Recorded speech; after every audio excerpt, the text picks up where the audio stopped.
పిల్లలు, ఈ రోజు మనం దైవం ఒక్కటే అనే కథను విందాము. ఒకనాడు ఒక భక్తుడు దేవుని దర్శనానికై అన్నవరం బయలుదేరాడు. అతడు తన ఊరి నుండి కాలినడకన దేవుని దర్శించుకున్నటకై మొక్కుకున్నాడు.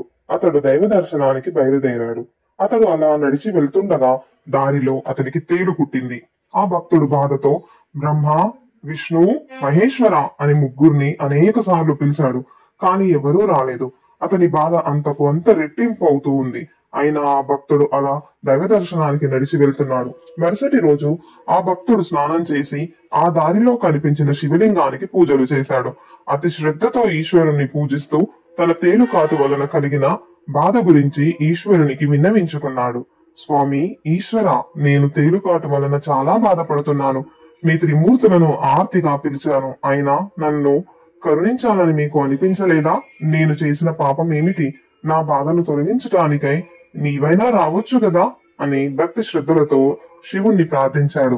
ఆ మాటలకు ఆకాశంలో మెరుపులు మెరిశాయి. అతని భక్తికి ముల్లోకాలు ప్రకంపించాయి. అప్పుడు పరమశివుడు ఆ భక్తుడికి ప్రత్యక్షమై, భక్త, నీవు మమ్మల్ని పిలిచిన సమయంలో నేను, బ్రహ్మ, విష్ణు అందరం కలిసి విశ్వ కార్యక్రమం గురించి ఎంతో ఆందోళనగా చర్చించుకుంటున్నాము. అప్పుడు నీవు మొదట బ్రహ్మని పిలువగా నీకు సహాయం చేయడానికి ఆయన లేచి పయనమయ్యాడు. ఈలోగా నీవు వెంటనే మహావిష్ణువును పిలిచావు. బ్రహ్మ విష్ణువుని పిలిచావు కదా, ఆయనే వెళ్తాడులే అని కూర్చున్నాడు.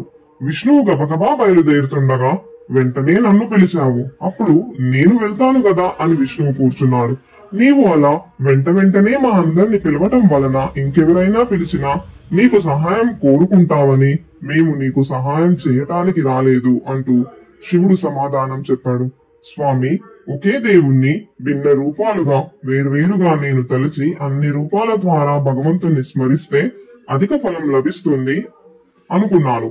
నా అజ్ఞానాన్ని తొలగించుకొని ఏ రూపం ద్వారా నైనా నాకు దేవునిపై విశ్వాసం కలుగుతుందో బ్రహ్మాన్ని స్మరించడం ద్వారా మనసులో ప్రశాంతత, తన్మయత్వం కలగచేస్తాయో ఆ రూపం ద్వారా దేవుణ్ణి స్మరించడం ఎంతో మంచిదని, దానివల్లే దేవుడి సాక్షాత్కారం లభిస్తుంది అని నేను గ్రహించలేని బుద్ధిహీనుడనైపోయాను. నన్ను మన్నించండి స్వామి అని ఈశ్వరుణ్ణి పరిపరి విధాల వేడుకున్నాడు ఆ భక్తుడు.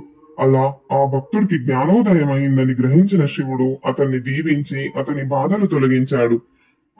ద్వారా మనకు తెలిసిన నీతి ఏమిటి అంటే, అన్ని రూపాల దైవం ఒక్కటే.